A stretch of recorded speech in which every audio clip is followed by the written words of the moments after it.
Hey guys, so whenever you are going to appear for the interview, you need to prepare for that. That's well said.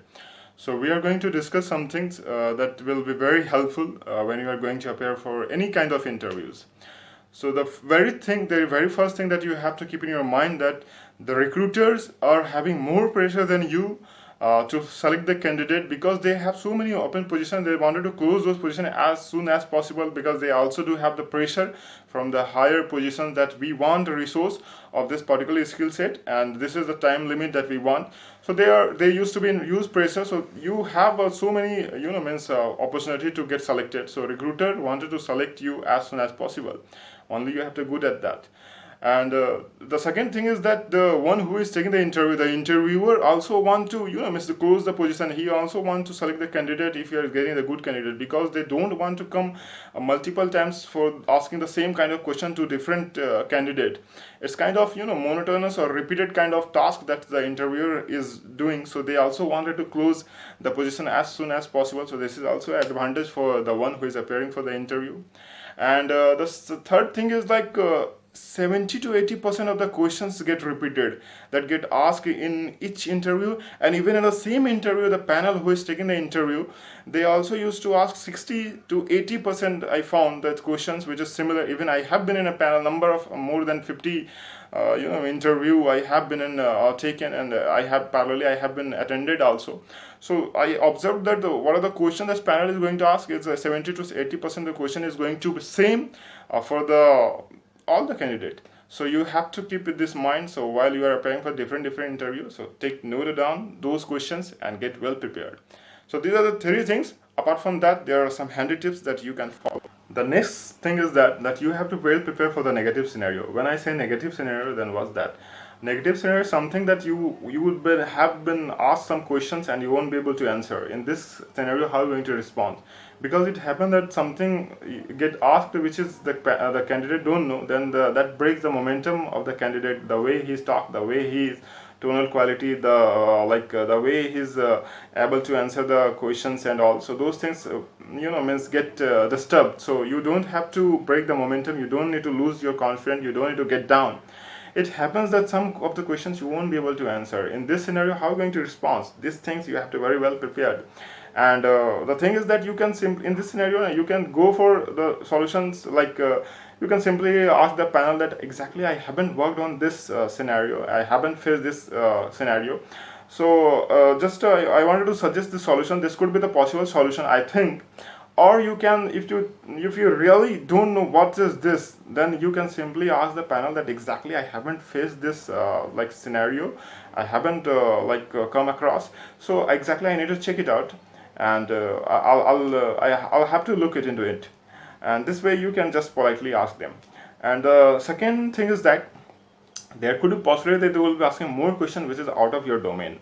You haven't worked on those area or modules or the technologies, and they will be asking on. So in this case, you can suggest the panel that exactly I haven't worked on this zone or domain.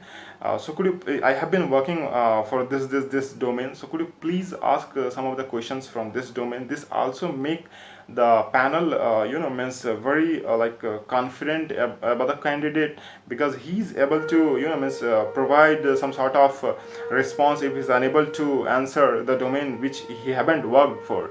So this also brings some positive points to your interview, and the panel get to know that this candidate is very much confident about that domain or the zone he have been working for. So you can ask something like that very politely without changing the tonal quality.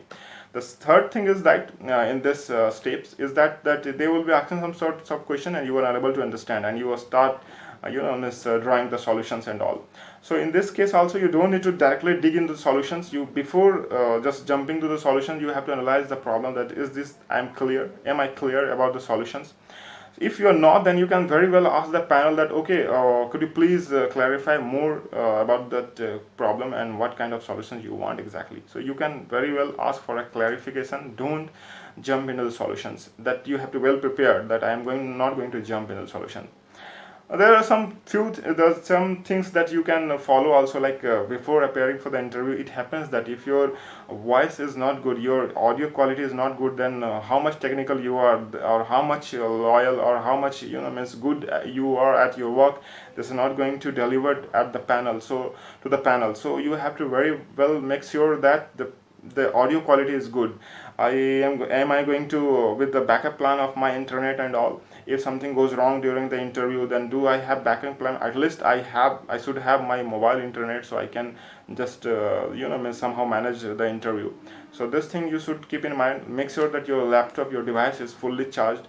You are having a place where there's a less noise, or no some background noise and all, because these things also disturb the panel, and they also get negative sort of means kind of feedback that this candidate is not well prepared, he's not more intentionally looking for this job, something like that they could get. So you have to very make sure that this things is getting taken care. Finally, the last thing is that you have to take something from that interview, and what could be that? So it is the good thing to get the feedback from the panel, so they will give you opportunity to ask something. Do you have anything to ask? So you will say yes, I do have. And you can ask that technical feedback, what are the things I have to work on, and what are the things you find it is good I am good at. And you can also ask for the what is the tool technology is getting used in a project, what is the roles and responsibility you guys are looking for, some sort of technical miss feedback, not exactly that interview feedback, it's some sort of technical feedback if it is a technical interview. So these are the things, guys, you can prepare. If something I have missed, or you feel that this can be the pre-tips before appearing for some interview, you can please write it down in a comment section. And thank you very much, guys.